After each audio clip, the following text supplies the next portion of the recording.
Hey there, NPCs, and welcome to Rules of Cool, where we interview very special guests, creators, gamers, designers, and world builders. And I pretend like I don't know who my boss is.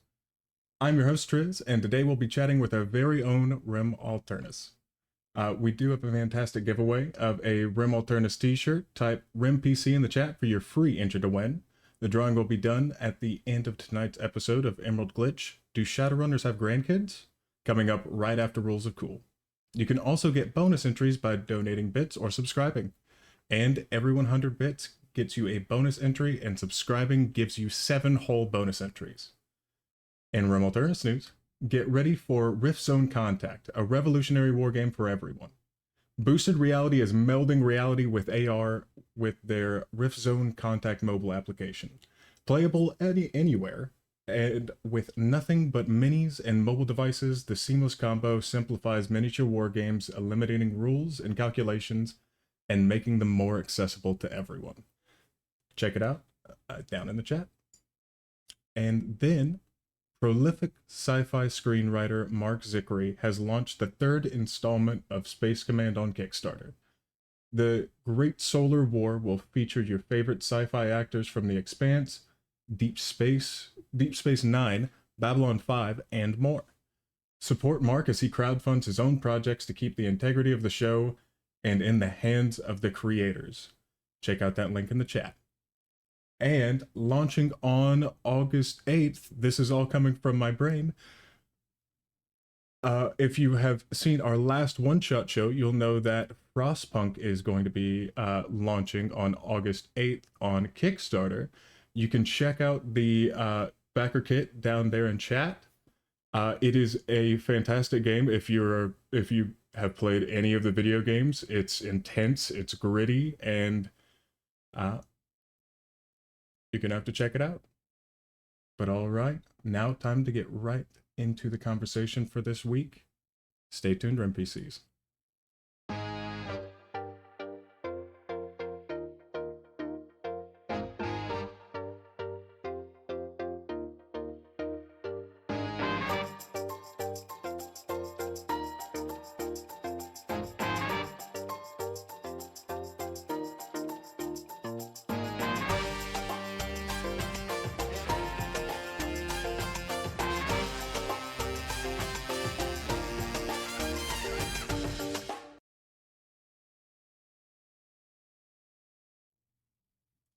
Hey there, everyone. Welcome back, and welcome back to you, Rem. And you are on the other side of the screen. Hi. How does it feel? Weird. I haven't seen the live feed catch up yet, so I'm like, I need to figure out which side I look to look like I'm talking to you now. That one. You probably This that one. Okay. I'll look this way. Now that everyone is done being shell-shocked, I know so much about you, although I am very sure you're going to bring up things that I may not know. Well, Rem, you know the question. What is your history as a gamer? I do. I blanked on it for some reason. It's like I'm new here. We mind wiped her on me, and I forget what I'm doing. We mind wiped her. She forgot that she had ever hosted. You know. This is Clone Run. History of the gamer. I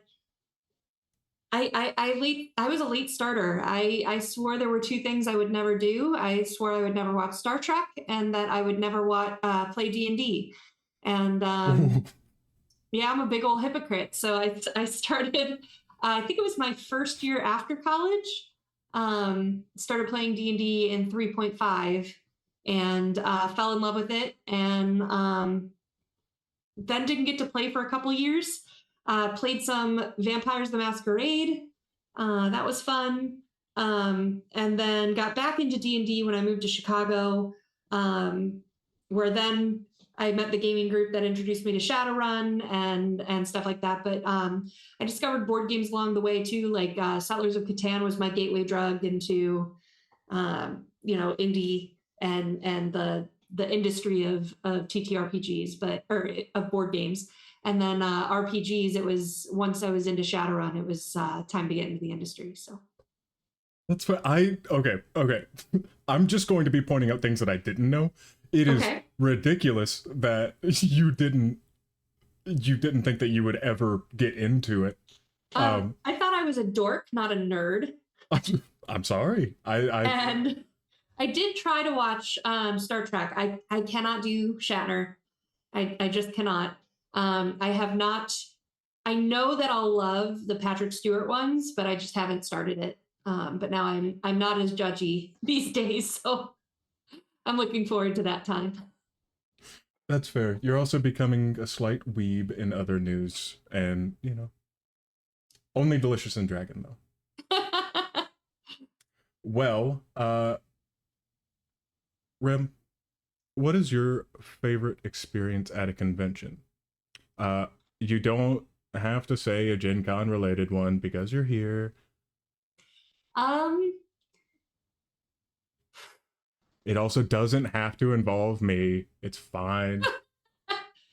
it's really hard to say because there's so many good conventions that I love, and there's so like I love Origins because it feels like a big con but still has the intimacy of small cons. That's where I really started playing Shadowrun more regularly and got into missions and into the demo team and stuff like that. But I think probably one of the coolest experiences was just last year. I got to go to one of Peter Atkinson from Gen Con TV, one of his dinners, and I thought it was going to be a few industry folks. It was like a table of like 50 people, and I sat between my husband and Joe Manganello, and met Mike Merles on the other side, and became friends with the owners of True Dungeon. And I remember when we had a second dinner to go to after that one, that was for Catalyst, and Thomas and I were kind of walking down the street in silence, like unable to process what just happened to us and that whole experience. So getting to do that with him, I think was one of my favorite moments. No, absolutely. And I've also heard this from Thomas as well. And just hearing the two different interactions of him just going, "Hey, you should go talk to my wife." He's very sweet. He got they moved our seats halfway through, so we would have dessert next to different people, and he got to sit next to Luke Gygax, which was super exciting. And actually, as of today, we've signed Luke as one of my clients, so one of our clients. So that's kind of cool to come full circle and have that happen. So I just hope that I get to go to the next dinner. I'll hold out hope. So, Rem, a little bit more directed to you and your personal life. What did you do before entering the gaming space?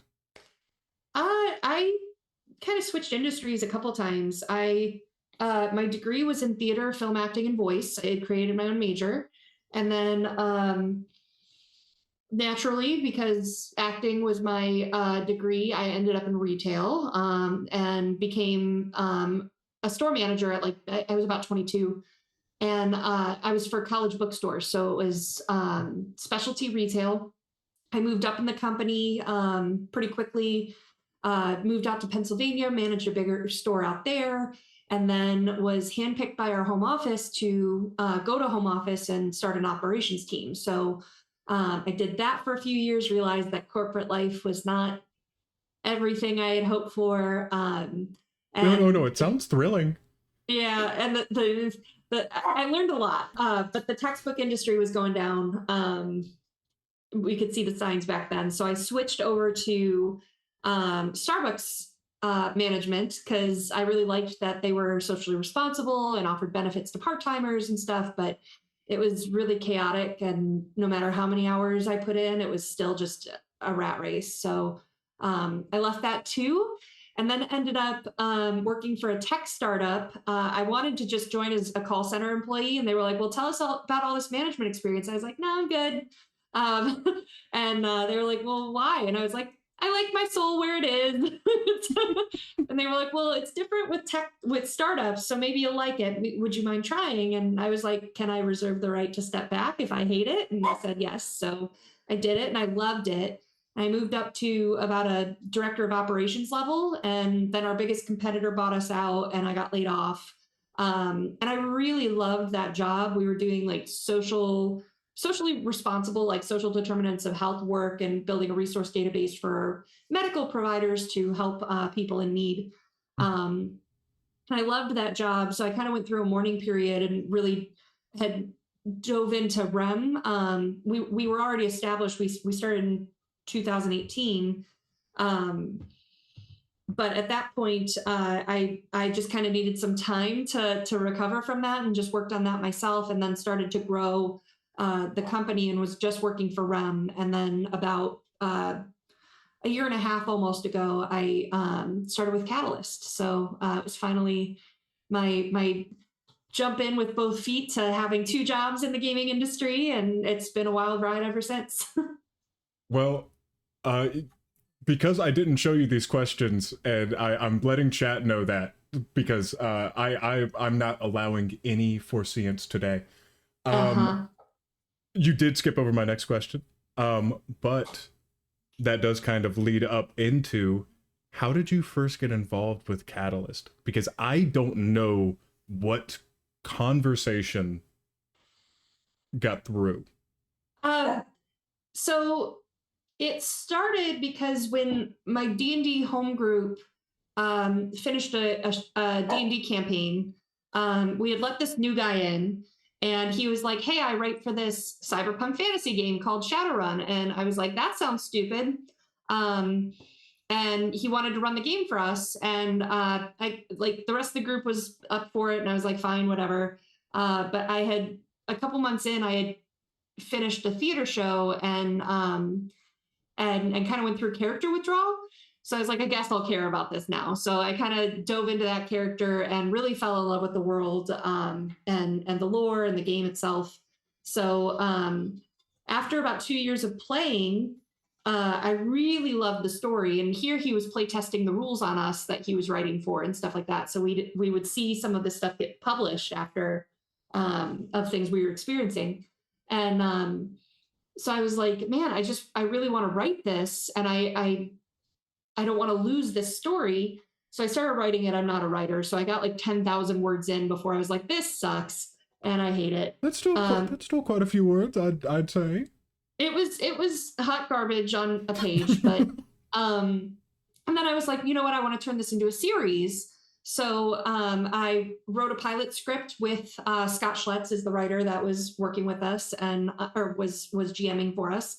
And when we had a script ready, we took it to Jason Hardy, the line developer, at I think it was a Gen Con or an Origins, and he was like, cool, what do you need from me? And I was like, help editing maybe? And he's like, yeah, okay. So about a year later, he thought it was ready for us to take to Lauren, who's the CEO of Catalyst. Hey, my dog has the cone of shame and is scratching himself, so that's what that noise is whenever. Buddy. So we went to Gen Con. I met Lauren, and I pitched him the script, and he's like, cool, what do you need from me? And I was like, approval. And that's yes. when I kind of found out that there was the whole issue with Kip, you're distracting me. The issue with licensing, where Catalyst doesn't own the license for BattleTech, so we need to get approval from Tops or whoever owns it. And he's like, so why don't we do a trailer as a proof of concept, and you can make it? And I was like, okay. And he's like, here, I'll give you $2,000. And I'm like, that's not how making movies works or making trailers or TV shows. So I ended up starting Rem Alternis Productions in order to crowdfund for a trailer to produce. So we did that just in time for COVID to happen, and everything shut down. So that kind of got put on hold, and we got into live streaming. And since we had done that crowdfunding project, we started helping others with crowdfunding. And when Catalyst had an opening, I started managing their crowdfunding projects. And we were negotiating for the BattleTech contract, actually, when I said to Lauren, I was like, you should have just hired me. Like, you should hire me as a marketer.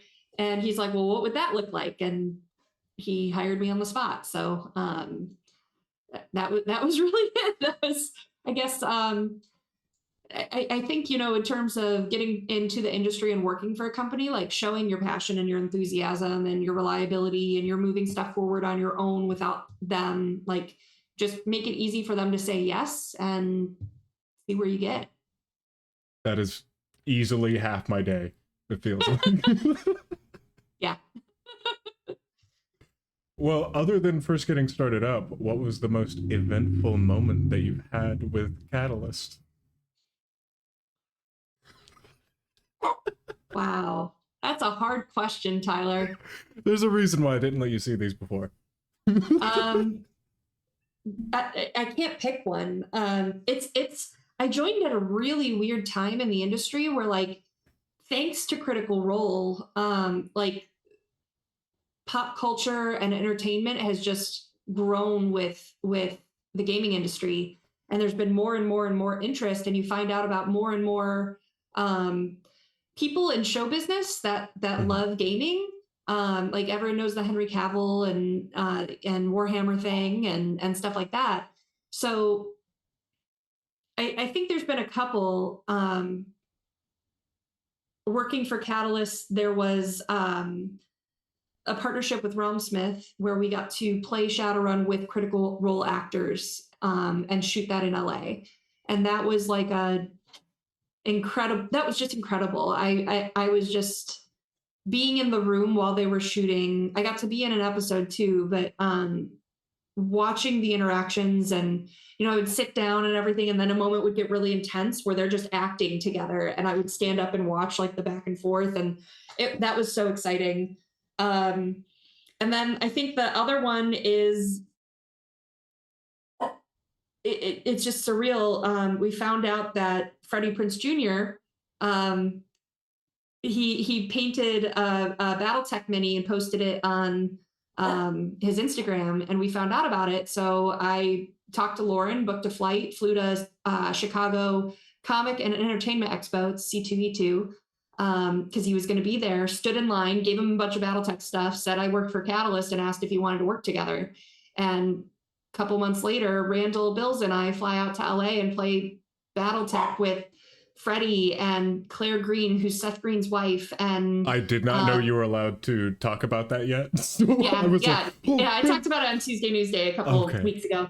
And B. Dave Walters and Alicia Marie and a ton of other film industry people. And now, like, I get tagged in Instagram when they're, like, playing together, like they just finished a game with Macaulay Culkin and Sam Witwer, and so they're launching a show in the fall and on their channel. So I think those two were like the big. This is kind of a personal story, but I remember the year after I graduated college, I signed my first apartment because I lived in the dorms all 4 years, and when I signed the apartment, like, I was supposed to be so excited. It was my first place. And I just stared at the ceiling and cried because I didn't go to LA. Like, I did all this for acting and stuff, and then I didn't go, and I felt like I gave up. And so to be able to kind of circle back to all this now and do gaming with these people, like, it's incredible. It's really, I'm very lucky. I mean, it's where a lot of different kinds of actors are ending up right now, just actually getting to nerd out and go, oh, I can just get on a stream and play a game, and people will love and watch it. They'll watch a several hour series of this and love it. So I think it wasn't you having to figure it out. I think it was almost more the times had to catch up with you. Maybe. I definitely feel like with what I do for the industry now, with marketing, crowdfunding, like, I thought I was the creative one by being the actor and stuff, and there's still a level of that, but really I support the creators and help them achieve stuff. I make them look good is what I usually try to say. So, like, and everywhere I've been, like my business experience and management and everything else has kind of given me the skills that I needed to make this successful, which has been really cool and rewarding. Oh no, absolutely. And again, little skip over here. Um, let's see. Well, you didn't say. I don't think you said it was your favorite. So, what has been your favorite project to make content for? And this can be your live streams. This can be any recorded content, live plays, whatever it may be. I think the Shadowrun Realmsmith stream, like, Excommunication. yeah, like I love what we do, telling the stories for Shadowrun here on on Gen Con, on our own channels that we used to do. Um, but really the reach that those Critical Role actors have, and getting them to play Shadowrun for the first time and fall in love with this world. Like for me, it was, yes, it's marketing, and yes, we're like getting this content made as an advertising kind of thing. But really, it was selling the world I love and watching others fall in love with it, and that's all I wanted. That's Mhm. I want people to see in Shadowrun what I see in Shadowrun, and so I think that was the moment that I really fell in love with it. It gave you the means to spread it even more instead of just through social media posts, all that goodness. Yeah, and you know, I have gotten to GM for World of Shadows on the Six Sides of Gaming channel, and I love that show too. And it's actually getting further reach than the Realmsmith did. Um, but I don't think that that would have been possible without the step ladder that was the Realmsmith show. And now, like, I get an opportunity to tell these stories and play in the world that Scott and Scott created for us, and now we're building together. So it's been really cool to share that.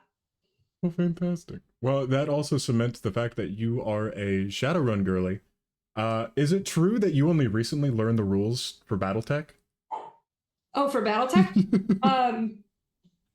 Yeah, so I've been playing since starting with Catalyst. I wasn't a minis war gamer, so my history, I was introduced, he might actually watch this, but my ex worked for Games Workshop, and the first time he started trying to get me into Warhammer by telling me I had to build and paint my own army and before I could play. And I was like, I don't know what the reward is. And Like to after a while, I was challenge you? like, this sucks. Like, I don't want to paint. Like, this is a lot of time and I don't know what I'm investing in. So I just didn't care. And I've always been more of a fantasy than a sci-fi person until the like recent years. And so I just didn't like Warhammer itself. Age of Sigmar, I was more interested in. But just after that experience, like I was like, nah, minis wargaming, not for me. But working for Catalyst, like I loved Shadowrun so much, and I was like, all right, let's take a look at the other side of this. And really, for me, what started getting me into it was as people were explaining. And one thing that I love about our BattleTech fans is that there's no simple explanation from them. It's not short. You're gonna get the full, like, the things I love about BattleTech are insert 15 minutes of fangirling, which is great. But the catchphrase that really got me was it's Big Stompy Robots meets Game of Thrones. And I love Game of Thrones. I love the political intrigue, and it's the story for me more than the game. Even for Shadowrun, it's the story for me more than the game. And so that's what I need to fall in love with. And so learning the rules was always kind of second to me. Then figuring out like who are the players and what makes this world rich and deep and stuff like that. So I did start playing BattleTech when I started with Catalyst, and I played a few grinders. I've since played Alpha Strike. I've gotten to play Aces. The only thing I haven't done yet, funny enough, are the RPGs. So I need to do more of that. But yeah, I started getting really into it, and it's been fun to play with with fans and stuff, because even with grinders, I just get real petty. So like if someone shoots me, I'm like, it is on, and like I'll do whatever it takes to destroy them, even if it's not in the best interest long term for me. One of us are going down right now. It's happening. So it's a lot of fun. I've really been enjoying it. I want to do more than the grinders. I want to do some of the other events. At Gen Con, I get to play Masters and Minions. So that'll be fun. And yeah, I'm ready for more. I've gotten the itch. Like the moment that I was hooked on the Battletech rule set was in one of the grinders. I think I had started with a rifleman, and then I moved up to an Atlas, I think. And then there might have been one in between. And then I moved up to a Daichi Widowmaker, and which is Natasha Kerensky's, and it's a chonker. And it was cute because someone did an alpha strike on me. Now, Tyler, an alpha strike is when you unload all of your weapons. I was about to say, someone in chat is definitely loving this conversation right now. I have no clue what's going on. So you get all these different weapons, and an alpha strike is when you fully unload. Now, like you might take heat. There's problems to doing that, but someone like no hold barred shot me with everything they had. And when I filled in all my little pips for like how much armor was destroyed, I was like, oh, that's cute. And then I unloaded on them and did a lot of damage. So I was like, that was the moment where I was like, oh, this is fun. Like I get this now. Oh. So it was a lot of fun. So yes, I'm excited. Every con now I'm making time for one Battletech game and one Shadowrun game. And usually a board game too. If there's something new, I want to play it. Like they're going to be demoing Voltron at Gen Con. For Catalyst, so I'm going to play Voltron because I haven't gotten to play that yet. That's fair. I'm also going to try to be by there as well. And I absolutely want to do the Seasons of Arcadia tournament. The tournament.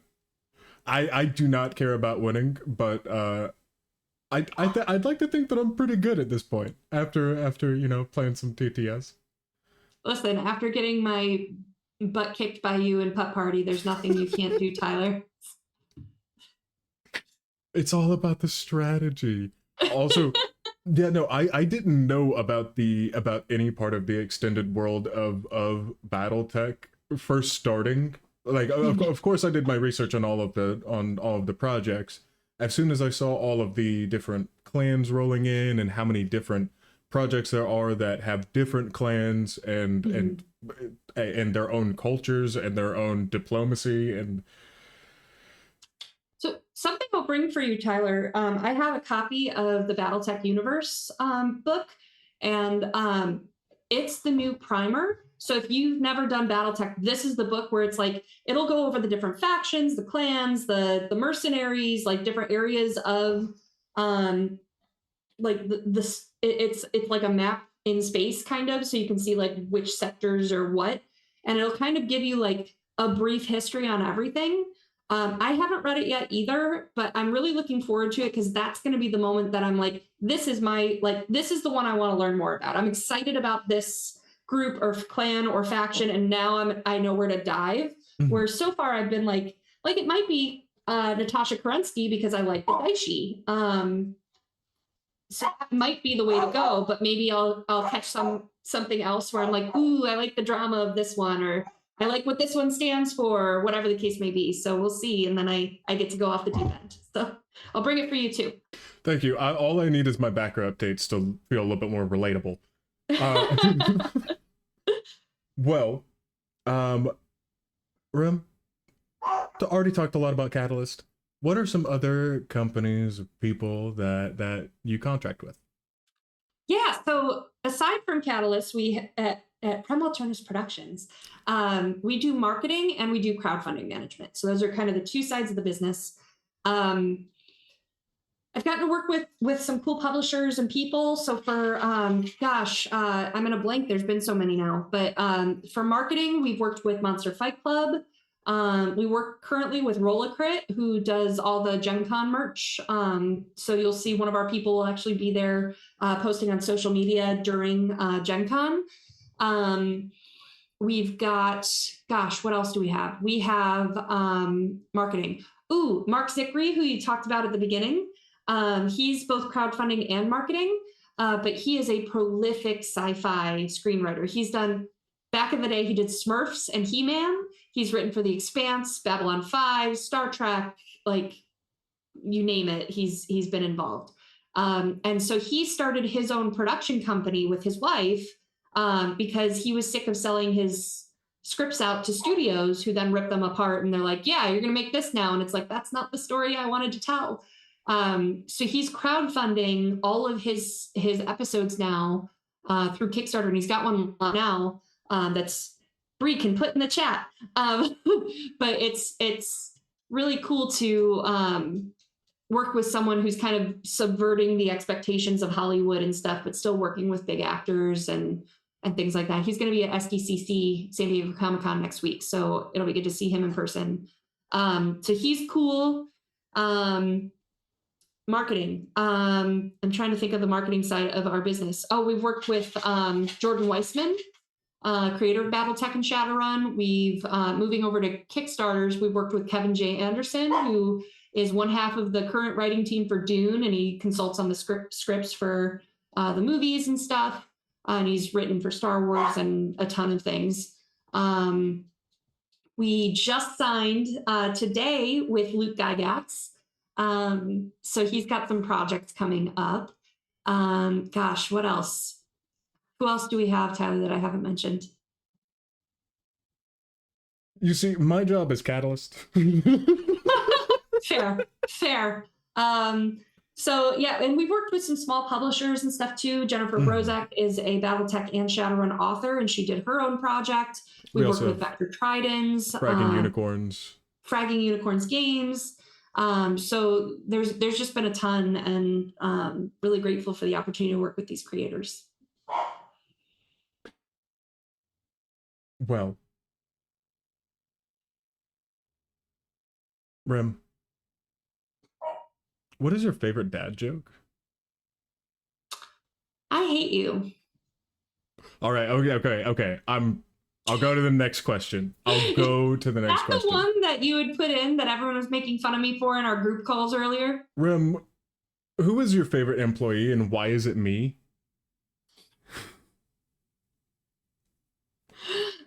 All right. Tell you what, because we've still got time, I'll brag on my team a little bit. I hate you, Tyler. Yep, we're gonna have a conversation after this.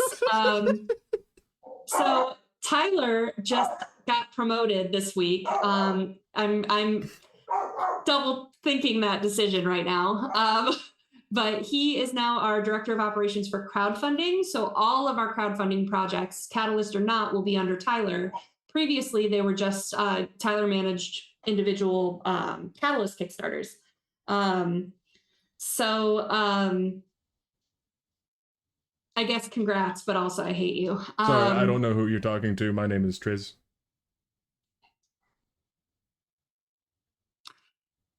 Regrets. Then there's Bree, who's in chat, is moderating for us tonight. Thanks, Bree. Bree is my director of operations for marketing. So she's managing all the marketing side of the business. Bree was my right hand when I worked at the tech startup. So as soon as I had enough of a lead to be like, okay, Rem is going to grow and I need someone to manage it because I can't manage both my job at Catalyst and a company. I was like, Bree, please come. And she's incredible. We've got, okay, so reporting to you, I can do this from memory. Reporting to you is Aurelia, who is freaking delightful and funny and smart and everything. Opti, who is from the Shadowcasters Network. He's done Shadowrun content before. He is the owner of Fragging Unicorns Games, and he is delightful as hell, and he has crowdfunding experience, so it made sense to bring him on. And then Whitney is an old friend of mine that I was like, I need the right temperament for this client. And so I was racking my brain. I was like, I think it's Whitney. So I called her and she came and signed on with us. And she's phenomenal. She's so on top of things. It's great. Mm-hmm. Then on the marketing side, we have Michael, who is I met him at a demo agent at a trade show for Catalyst, and he was so on top of things and willing to learn and help in any way, even if it wasn't BattleTech, and like that really stood out to me. So I brought him on as soon as I could. Jake is the Roller Crit contact, and Jake has helped with marketing stuff. He was a demo agent as well. He was the one that built the Catalyst community Discord server. He's Jaskal on Discord and started the Star League server, really passionate about community. So good bean. Kat, I met at Gamma this year, and Kat just is delightful and fun and smart, and I thought she was going to be a great addition. CJ is kind of part of our team. CJ is our customer service person for Catalyst. He's part of it. Don't say kind of. He gets paid by somebody else. It doesn't. He's part of Catalyst. He's part of our team, though. Yeah, like we include him in all of our meetings and stuff, because a lot of what we talk about is Catalyst adjacent, which is stuff he's going to need to know. So, but he's super sweet and helpful. Who am I missing? Oh, it's going to be bad if we both miss somebody. Please. I'm gonna open Discord and look so I don't mess this up. I'm gonna feel really bad. Oof. Got it. We got everyone. Oh, thank goodness. Okay, I was going to have to glaze somebody very hard if we missed them. Oh. But yeah, I absolutely in love with the team. They're all amazing. It's a really good team. Everyone gets along. We play putt party together and like sass each other to no ends, but it's like bonding time. It's weird. It's the trauma bond from for putt party, but most of us, I think all but Aurelia, are going to be at Gen Con, so it's going to be really great to see everyone in person. And yeah, come check us out. At the very least, Rem and I, and occasionally Bree, and probably Jake, and he goes Michael. Okay. Yeah. I used to something else. Yeah. We will all probably be hanging around Catalyst type projects, so please come out and see us. We're going to be doing recorded content, stuff like that, but whenever we're not doing that, we will be on the floor. Yeah, we'll be we're recording content in the hotel room for Catalyst. Like that's what's bringing my team to Gen Con. But in addition to that, we're going to be going to panels. We are teaching a panel on marketing on Sunday. So Bree, Kat, and I will be there hosting that. And then, we'll be meandering and taking meetings and stuff like that. So I have pink hair. Come find me. Now be kicking somebody's butt in Seasons of Arcadia, at the very least once. All right, Rem. What is the most difficult question that you get online? That I get online? Oh, yeah. Difficult question. Where's my mercenaries package? I don't know. That's fair, actually. QML. I don't know. I think that's the majority of the ones I get right now, and it's like I don't. It's coming, and we're trying. No, that's fair. Yeah, no. I'm bugging so many people. But also, like, they could also only work so quickly, and like they have like 2 or 3 different lines, all getting products thrown in and just trying to get it out, all while, you know, I say thrown in, I obviously mean very carefully packed, but they're doing their picks simultaneously with other groups. The word wave has lost its meaning. It's more like phases, or I don't know what you want to call it, but I think that's been the hardest project for Catalyst. So those who don't know, BattleTech Mercenaries was it launched last March in 2023, and it was in the top 20 spot of Kickstarters of all time, number 7 for games. $7.5 million on Kickstarter before Pledge Manager, and 400 unique SKUs, which was a nightmare. More than 500? Almost 500. It was a great, and although not all of them completely necessary, sadly, but we cleaned it up. It took some time. I'm very grateful that as difficult as sometimes it is, Lauren respects sass, and so when I tell him that we will never do that again, he's been pretty receptive to that. So well, I mean, he saw how long it took to get the SKUs corrected and everything like that. Whenever you're talking about that many different products, and a lot of them that are like the clan specific ones, it gets nuts. Yeah. Well, and I think I told you this already, but he joked with me because when I said we will never do a 400 SKU Kickstarter again, he's like, okay, we'll do 350. And I'm like, you'll find someone besides me and Tyler to do it then. Done. Oh, I'm looking at some of these projects for the rest of the year. I don't have like a product list or anything for Voltron yet, but I can assume it is going to be close to relatable with Frostpunk. Yeah, like under 10 items. Exactly. And that kind of manufacturing and distribution is going to be so sweet. You say that, but don't forget that every distributor we've worked with has been a pain in the ass. So I like QML. Like they're doing very good with communications. It's just they can't. They definitely don't want to give us any times that they have to end up falling back on. Although, I understand that is your most difficult question, but I think I might have one that is more difficult than that. Oh? Rem, where's Werfel? Is Werfel on the screen? Where's Werfel? Werfel. So Werfel, for those who don't know, Werfel is Rollicrit's mascot. Oh, she's looking so hard. Is it really in our overlay? Is it not in our overlay? I'm confused. Do you have a Werfel? No. It's okay. Snorlax. It's okay. Don't fight it too hard. So I did have a plan to do it, but it didn't make it in before and during tech. So for context for our audience then, since Werfel is the Rollicrit mascot, they do different posts on Facebook where it's like a Where's Waldo thing, and they do like a whole like image for you to search through and do a prize and stuff. So I thought Tyler hit it somewhere in our overlay. That was in the plan, but I think I overlooked it as I was going through.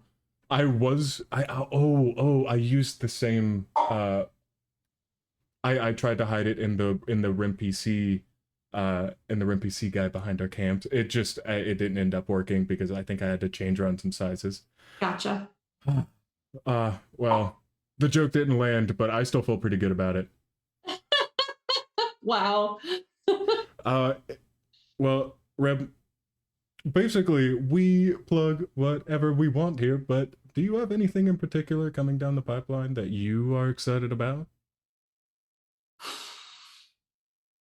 What am I doing? Next week I'm at San Diego Comic-Con. So I'll just be taking meetings and walking around there. So you can, if you see me, please say hi. Gen Con is the week after. I'm looking forward to that. There's some exciting stuff in October. We're going to do Gamehole Con. Catalyst is going to be, and I don't know which one, if any, I'm going to be part of, but it's we're going to PAX Australia and Essen in Germany. So hopefully I'll be at one of those. We're filming season 2 of World of Shadows in September in Toronto. So that'll be fun.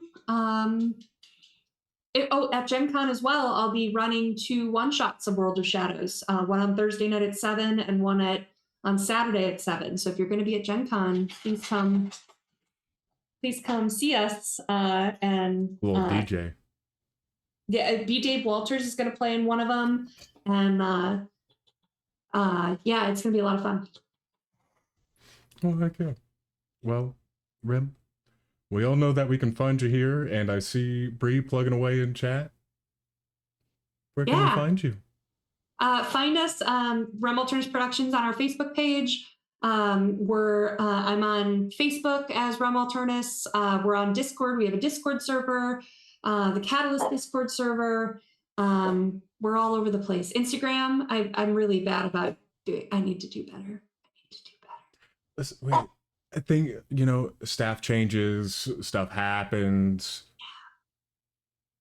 It all works out. I need to put someone in charge of my schedule so that they can promote the stuff I'm in, because I'm good at promoting other people. I'm not good at remembering to promote my stuff. That's fair. That's fair. It's like you can go up to someone and be like, "Hey, you should drink more water and sleep better," and then you're just like, "Oh." And meanwhile, you're a slob and your life's falling apart. I'm there with you. We were just talking about how on Tuesday I was manic and I got so much done. And then Wednesday I crashed and I had the manic hangover. And I was like, I'm useless today. So long as you come to terms with it and, you gotta pace those days out, which you did. Yeah. For sure. But all right. We are getting close to the top of the hour. But as it is every day, Rem, it was lovely speaking with you. I can't do it. My hands are bulky. It's weird. Yeah, your hands are weird. I think that's probably close enough. I think that's very good. Very good, Tyler. Thank you. Do I get a star after this? Rem, thank you for all of your energy and everything that you do for the gaming community. Thank you. And nobody go anywhere, because we will be right back.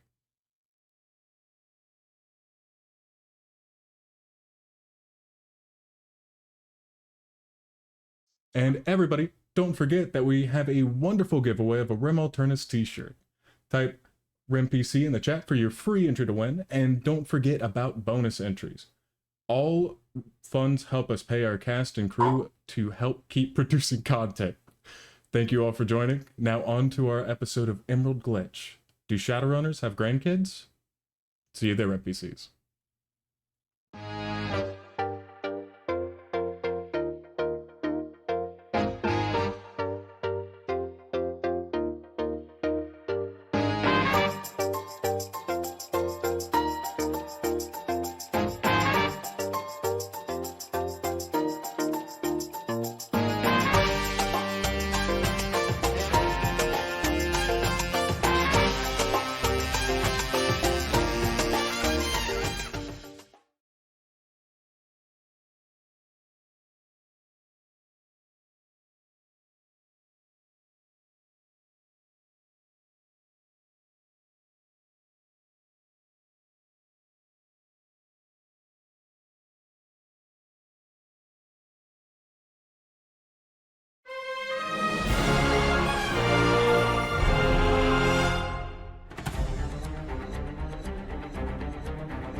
Can I just ask, what does a summoning tea kettle look like?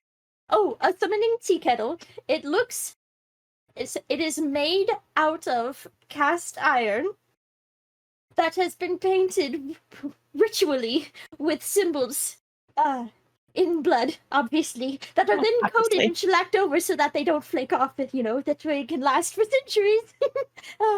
And we use a nice clear coat, though, so you can see them quite nice, quite clear. We mix in, with the blood, we mix in the iridescent paint, so it gives us a nice little beautiful shimmer, especially as it heats up. And as you heat it up, that's where the magic happens, because that is when all of the symbols start to glow and get bright and beautiful.